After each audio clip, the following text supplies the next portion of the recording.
بسم اللہ الرحمن الرحیم نحمدہ و نصلی علی رسولہ الکریم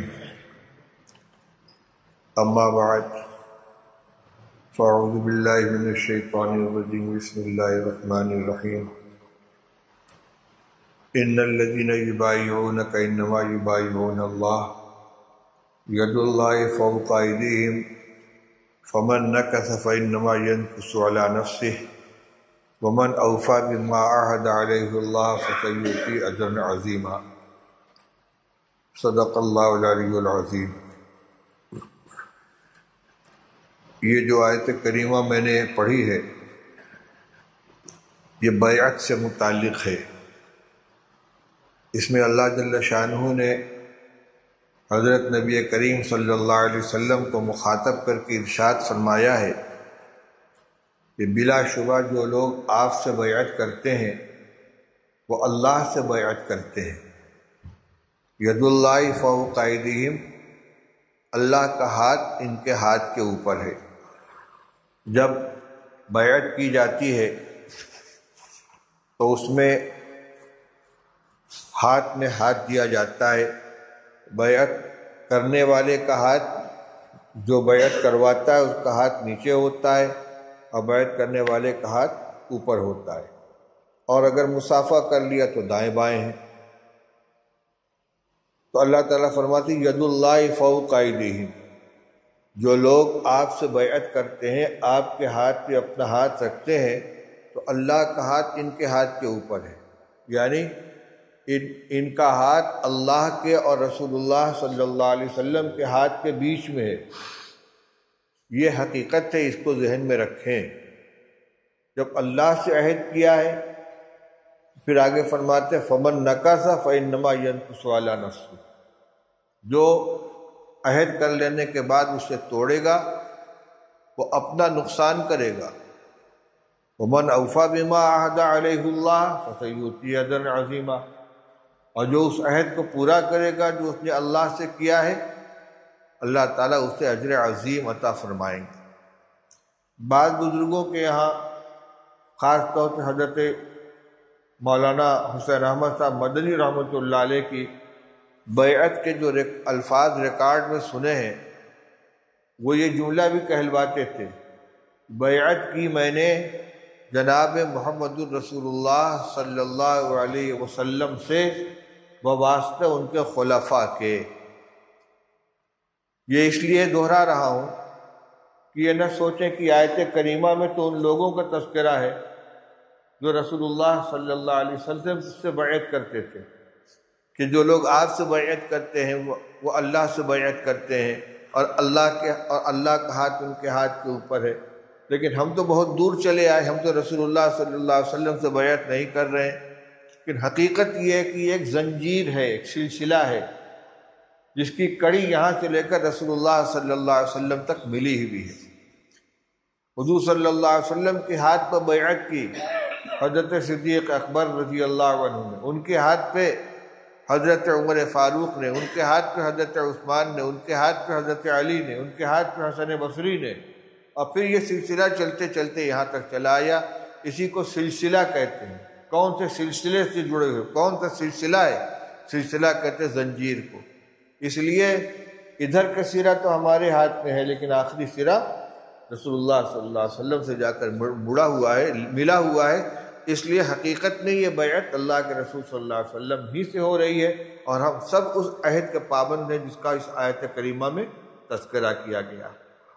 اس لیے سب سے زیادہ اہم چیز یہ ہے کہ جلوت و خلوت میں اپنے آپ کو ہر طرح کے گناہ سے بچائیں۔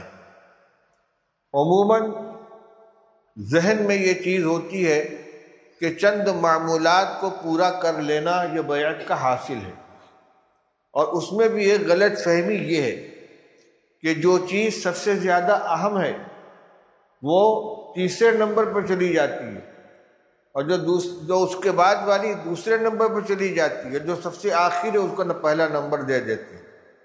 اس کی تشریح یہ ہے کہ عام طور سے بیعت کے بعد 3 معمولات بتلائے جاتے ہیں۔ نماز پنجگانہ کی پابندی کرو، قرآن پاک کی تلاوت کرو، اور صبح شام کی تسبیحات، تو ذہن یہ بنتا ہے کہ نماز تو سب لوگ پڑھتے ہیں، تلاوت بھی سب لوگ کرتے ہیں، بیعت کا حاصل کیا نکلا؟ چند تسبیحات کو پورا کر لینا۔ اور اگر کچھ دن تسبیحات کی پابندی ہو گئی تو اگلا سبق یہ ہے ذکر جہری کا، تو ذکر جہری ہی ہمارا گویا اصل مقصود بن جاتا ہے۔ حالانکہ اہمیت کے اعتبار سے دیکھا جائے تو سب سے زیادہ اہمیت کس چیز کی ہے؟ نماز با جماعت پنجگانہ مسجد کے اندر اہتمام سے ادا کرنا، یہ سب کے لیے۔ بیعت میں اس کا تذکرہ تاکید کے لیے، یاد دہانی کے لیے کیا جاتا ہے کہ دیکھو یہ سب سے اہم کام ہے، اور نماز کا اگر اہتمام ہے تو پورے دین کا اہتمام ہوگا، اور نماز کے بارے میں اگر سستی ہے، غفلت ہے، تو باقی ہر چیز کے اندر سستی ہوگی۔ اسی لیے حضرت عمر رضی اللہ تعالیٰ عنہ اپنے گورنروں کو یہ ہدایت بھیجتے تھے، ان اہم امورکم عندی الصلاۃ، اے لوگو، اے عاملو، اے گورنرو، تمہارے تمام معاملات میں میرے نزدیک سب سے زیادہ اہم نماز کا معاملہ ہے۔ یہ کون لوگ تھے مخاطب؟ جو پورے ملک کے گورنر تھے، حاکم تھے۔ کوئی ملک شام کا حاکم ہے، کوئی ملک عراق کا حاکم ہے، کوئی ملک مصر کا حاکم ہے، جن کے ذمے پورے ملک کا انتظام ہے، جس میں فوج کی نگرانی بھی ہے، سرحدوں کی حفاظت بھی ہے، جزیوں کی وصولی بھی ہے، لشکروں کی ترتیب بھی ہے، اللہ اور دشمنوں سے مقابلہ اور جہاد بھی ہے۔ لیکن حضرت عمر فرماتے ہیں سب سے اہم نماز ہے۔ جو اس نماز کی حفاظت کرے گا وہ پورے دین کی حفاظت کرے گا، جس کو ضائع کرے گا وہ پورے دین کو ضائع کرے گا۔ تو ہماری توجہ سب سے زیادہ نماز کے اوپر ہونی چاہیے۔ اور توجہ کا مطلب کیا ہے کہ نماز میں 3 چیزیں ہماری اصلاح کی ہیں جن کی طرف توجہ رہنی۔ ایک نماز کی ظاہری شکل ہے، ایک نماز کی اذکار اور تلاوت ہے، اور ایک نماز پڑھنے والے کی قلبی کیفیت ہے۔ سب سے پہلے نمبر پر کون ہے؟ ظاہری شکل، جس کو نماز کی 52 سنت کہا جاتا ہے۔ قیام کیسے ہونا چاہیے، کیسے کھڑے ہو، رخ کیسے ہو، ہاتھ اٹھائیں تو انگلیاں کس طرح ہو، کان تک انگلی لے جائیں، اللہ اکبر کہیں، ہاتھ کیسے باندھیں، رکوع میں پشت کیسی ہونی چاہیے، سجدے میں کیسی حیت ہونی چاہیے۔ یہ جو ظاہری شکل ہے، تعدیل ارکان کے ساتھ اطمینان سے تمام ارکان کو ادا کرنا، یہ وہ عمل ہے کہ جس کے بارے میں رسول اللہ صلی اللہ علیہ وسلم نے ایک صحابی حضرت خلاد بن رافع رضی اللہ تعالیٰ سے فرمایا تھا، قم فصلی فإنک لم تصلی۔ ان کے قلب کی کیا کیفیت تھی؟ وہ آپ کے سامنے وہ چیز نہیں تھی۔ اسی طرح وہ نماز میں کیا پڑھ رہے تھے آپ نے نہیں دیکھا تھا۔ ہوا یہ کہ رسول اللہ صلی اللہ علیہ وسلم مسجد نبوی میں تشریف فرما ہے، ایک صاحب آئے، مسجد میں داخل ہوئے، جلدی 2 رکعت نماز ادا کی، پھر حضور کے پاس پہنچے، کہا السلام علیکم، عارفاً وعلیکم السلام، قم فصلی فإنک لم تصلی۔ سلام کا جواب بھی فرم پھر سے نماز پڑھو، تم نے نماز نہیں پڑھی۔ کبھی کیا تھی ان کی نماز میں؟ یہی تعدیل ارکان نہیں تھی، بہت تیز رکوع سجدہ کر رہے تھے، جلدی نماز پڑھتے۔ عارفاً میں تم نے نماز پڑھی ہی نہیں۔ اس لیے سب سے پہلا کام کیا ہے؟ نماز کے ارکان کی ادائیگی اطمینان کے ساتھ سنت کے مطابق ہونی چاہیے۔ ہماری مساجد میں اعتکاف کے زمانے میں تو پوری سنت بیان کی جاتی ہے، اور بہت سی جگہوں پر وہ جو کتاب چھپ گئی ہے وضو اور نماز کی عملی مشق، اس میں ساری چیزیں موجود ہیں، اس کو مسجدوں میں پڑھ کر سنایا جاتا، اور جہاں نہیں سنایا جاتا وقت نکال کر لوگوں کو اس کو سنانا چاہیے اور کر کے عمل دکھلانا چاہیے، تاکہ نماز کی جو ظاہری شکل ہے، ارکان کی ادائیگی ہماری سنت کے مطابق ہو جائے۔ یہ ڈھانچہ ہے نماز کا، ڈھانچہ صحیح نہیں رہے گا تو اس کے اندر روح کہاں سے آئے گی؟ دوسرا عمل ہے نماز کے اذکار، قرآن پاک کی تلاوت، ان کو درست کیا جائے۔ بہت سے لوگ وہ ہوتے ہیں جنہوں نے بچپن میں نماز سیکھی ہے، ان کے الفاظ صحیح نہیں ہیں، دعائیں، الفاظ کی ادائیگی دعاؤں کے اندر صحیح نہیں ہوتی۔ مثال کے طور پر ایک جملہ نقل کرتا ہوں، سبحانک اللہم و بحمدک و تبارک اسمک و تعالی جدک ولا الہ غیرک۔ ہو گیا؟ کہیں غلطی نظر آئی اس میں؟ کیا غلطی ہے؟ وَتَعَالَى جَدُّكَ، لیکن اکثریت کیا پڑھتی ہے؟ وَتَعَالَى جَدُّكَ، لام کو الف کے ساتھ ملا کر کھینچا نہیں جاتا، تو دور کیا جائے، دائرہ بنا کر بیٹھیں، ایک دوسرے کو نماز سکھائیں، قرآن کی جو آیتیں پڑھتے ہیں، سورتیں پڑھتے ہیں، ان کی ادائیگی صحیح ہو، جو تسبیحات پڑھی جاتی ہے وہ صحیح ہو۔ اور تیسری چیز اپنے کرنے کی ہے کہ نماز کے لیے جب کھڑے ہو تو اس استحضار کے ساتھ کھڑے ہو، تم اللہ کے سامنے کھڑے، اللہ تعالیٰ ہمیں دیکھ رہا ہے اور ہماری قلب کی کیفیت سے بھی واقف ہے، ہماری ظاہری شکل کو بھی دیکھ رہا ہے، ہماری طرف وہ متوجہ ہے۔ ہم جو بولتے ہیں، جو الفاظ کہتے ہیں، فوراً وہ سنتا ہے، اس کا جواب دیتا ہے۔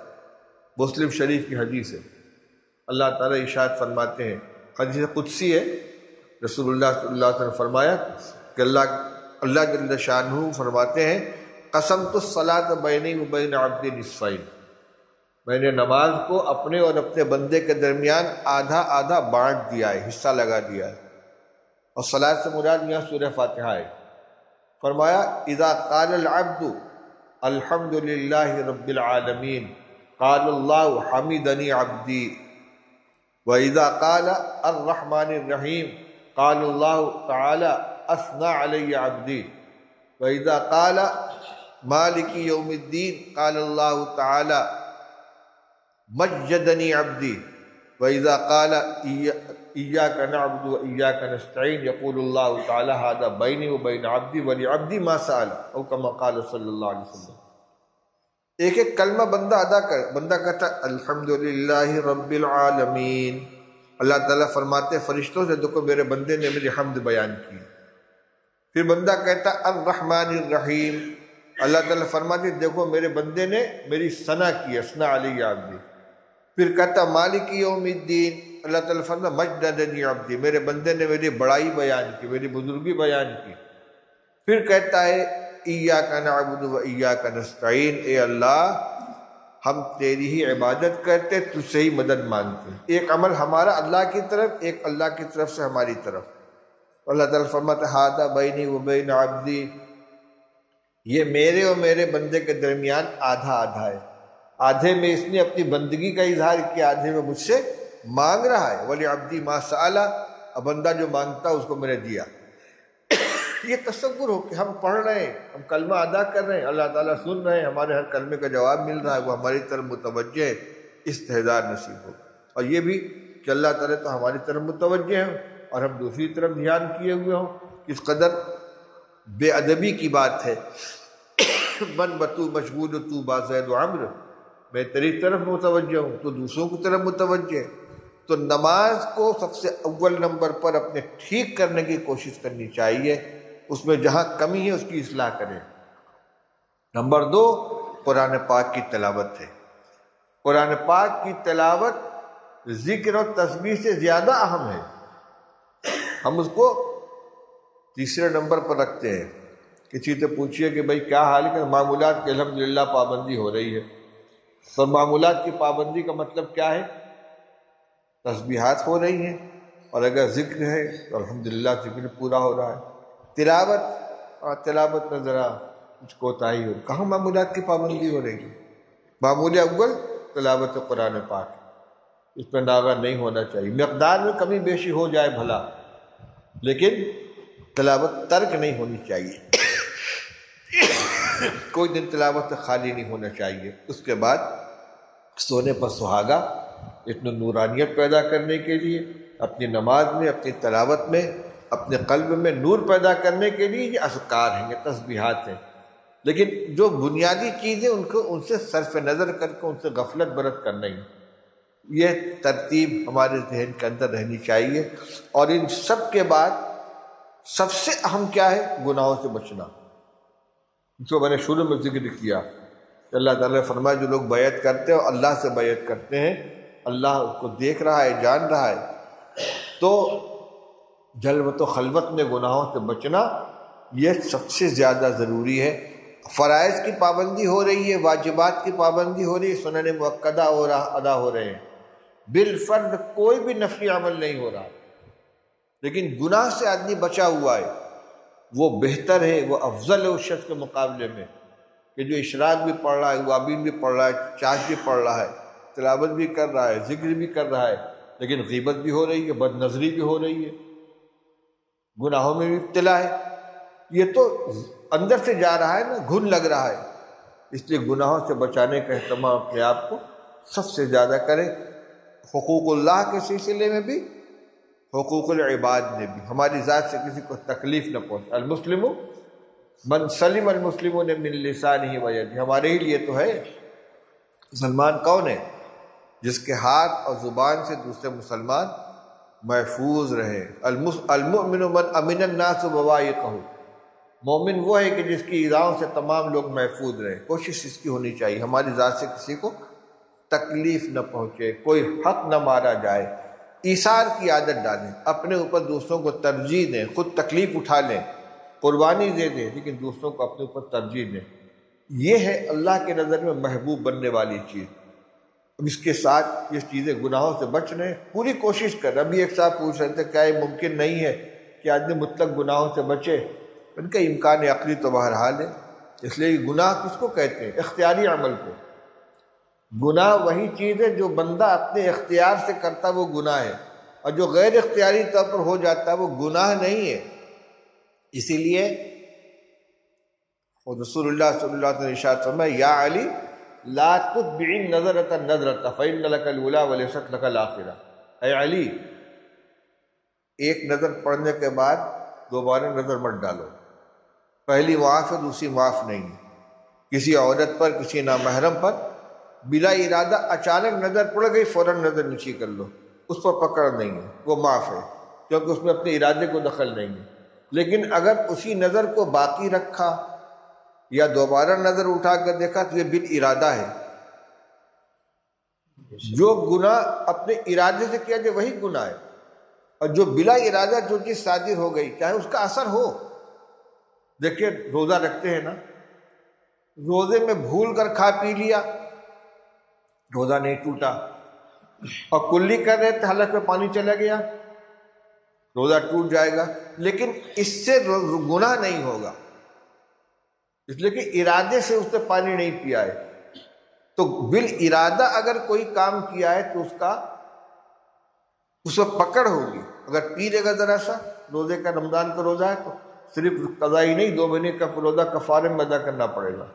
تو دیکھیے ارادہ اور بلا ارادہ میں کتنا فرق ہے۔ اس لیے گناہ اسی چیز کو کہتے ہیں جو اپنے ارادے سے کیا جائے۔ بلا ارادہ اگر ٹھوکر لگ گئی ہے، ندامت ہو جائے، اللہ سے معافی مانگ لے، انشاءاللہ معاف ہے۔ تو گناہوں سے بچنا، بالارادہ اپنے آپ کو بچانا، جس طریقے سے اللہ تعالیٰ نے کسی کام کے کرنے کی صلاحیت دی ہے، اس سے بچنے کی بھی صلاحیت دی ہے۔ ارادہ کا ہی معنی ہوتا ہے۔ حضرت علی رضی اللہ تعالیٰ عنہ سے کسی نے پوچھا تھا کہ حضرت انسان مجبور ہے کہ مختار، تو کیا فرمایا تھا؟ فرمایا کھڑے ہو جاؤ، کھڑا ہو گیا۔ فرمایا پیر اٹھاؤ، پیر اٹھا لیا۔ فرمایا دوسرا بھی اٹھاؤ، حضرت اب کیسے اٹھاؤ؟ تو بس اتنے مختار ہو، اتنے مجبور ہو۔ تو پہلا پیر اٹھایا نا اپنے ہاتھ سے، اپنے ارادے سے، نہ اٹھانا چاہے نہیں اٹھا سکتے۔ تو جو گناہ ہے وہ بالارادہ عمل پر ہوتا ہے۔ اس لیے اپنے آپ کو گناہوں سے بچائیں، حقوق اللہ اور حقوق العباد دونوں سلسلے میں۔ اللہ تعالیٰ کی توفیق عطا فرمائے۔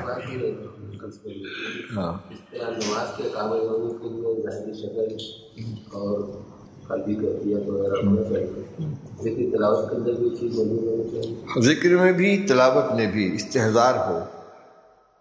جیسے مولانا بہت اچھی بات یاد دلائی، جس طرح نماز کے اندر 3 چیزیں ہیں، ظاہری شکل ہے، الفاظ کیا ادا کر رہے ہیں، دل کی کیفیت کیا ہے، اسی طرح قرآن پاک کی تلاوت بھی جو کریں تو صرف الفاظ کو نہ دھونا۔ حضرت مولانا ابرار الحق صاحب رحمۃ اللہ علیہ ہردوئی، وہ کہتے تو قرآن پاک کی تلاوت کا ادب یہ ہے کہ جب بیٹھے پڑھنا شروع کریں تو یہ خیال کرے کہ اللہ تعالیٰ فرمانے مجھے قرآن پڑھ کے سناؤ، کیسے پڑھتے ہو مجھے سناؤ۔ ابھی میں نے آیت سنائی نا آپ کو، بندہ کہتا الحمدللہ رب العالمین، اللہ تعالیٰ فرماتا دیکھو میرے بندے نے میری تعریف، سن رہے ہیں، متوجہ ہیں۔ تو قرآن کی تلاوت کرتے وقت بھی یہ استحضار ہے کہ ہم اللہ کو سنا رہے ہیں اور اللہ تعالیٰ سن رہا ہے۔ اسی طرح ذکر ہے، تسبیحات ہیں، ان کے وقت میں بھی الفاظ کو بھی صحیح ادا کریں اور قلب کو بھی اللہ کی طرف متوجہ رکھیں۔ ذکر کا معنی کیا؟ یاد کرنا اور یاد رکھنا۔ تو زبان سے یاد کر رہے ہیں، دل سے اللہ کو یاد رکھ رہے ہیں، دونوں چیزیں اکٹھا ہوں گی تبھی یہ کامل ذکر ہوگا۔ اب بولا نہیں جا رہا ہے، کھانسی بار بار چلی آ رہی ہے۔ اللہ تعالیٰ توفیق عطا فرمائے۔ ابھی قاری سراج صاحب نے یہ کہا کہ بعض حضرات بچیوں کے رشتے کے سلسلے میں پریشان رہتے ہیں، رشتہ مناسب نہیں آتا، رشتہ آتا ہے نکاح کی سے فارغ نہیں ہو پاتے، اس کے لیے کوئی عمل ہو تو بتا دیں۔ تو ایک عمل حضرت مولانا قاری صدیق احمد صاحب بادوی رحمۃ اللہ علیہ کا بتایا کرتا ہوں۔ سورہ احزاب جو 21ویں پارے میں شروع ہو کر 22ویں پارے میں ختم ہوتی ہے، تقریباً آدھے پارے کی صورت ہے۔ اس کو قلم سے کاغذ پر نقل کریں، فوٹو لینا نہیں ہے، کمپیوٹر سے پرنٹ نکالنا نہیں ہے، لکھنا اس کا کام ہے۔ قلم سے کاغذ پر بسم اللہ کے ساتھ پوری صورت کو نقل کریں یا کسی سے کروا لیں۔ اعراب نہ بھی لگائیں تو کوئی ضروری نہیں ہے، آیتیں سب آ جائیں۔ پھر جتنے بھی ورق میں وہ کاغذ تحریر ہو، سب کاغذ کو تہہ در تہہ کر کے چھوٹا سا بنا کے کسی ڈبے میں رکھ کے پیک کر دیں، پلاسٹک کا ڈبہ ہو، ٹین کا ڈبہ ہو، اور اسی گھر میں رکھ لیں جس میں بچیوں کی رہائش ہے۔ انشاءاللہ رشتہ آئے گا۔ بہت سے لوگوں کو بتایا اور الحمدللہ اس میں کامیابی ہوئی۔ ایک عمل میں اس کے ساتھ اور بڑھا دیتا ہوں۔ قرآن پاک کی آیت ہے وَلَقَدْ جَعَلْنَا فِي السَّمَاءِ بُرُوجًا وَزَيَّنَّاهَا لِلنَّاظِرِينَ وَحَفِظْنَاهَا مِنْ كُلِّ شَيْطَانٍ رَجِيمٍ۔ وَلَقَدْ جَعَلْنَا فِي السَّمَاءِ بُرُوجًا وَزَيَّنَّاهَا لِلنَّاظِرِينَ وَحَفِظْنَاهَا مِنْ كُلِّ شَيْطَانٍ رَجِيمٍ۔ یا تو اس آیت کو پڑھ کر بچیوں کے اوپر دم کر دیا کریں، اور اگر نہیں کر سکتے تو کسی کاغذ پہ لکھ کر تعویذ کی شکل میں بنا کر پہنا دیں یا بازو پہ باندھ دیں۔ یہ سب سے کمزور درجے کا عمل ہے، اصل وہی ہے جو پہلے بتلایا ہے، اور سب کے اندر قوت پیدا ہوگی۔ اللہ سے دعا کرنا، اللہ سے مانگیں کہ اللہ میرا یہ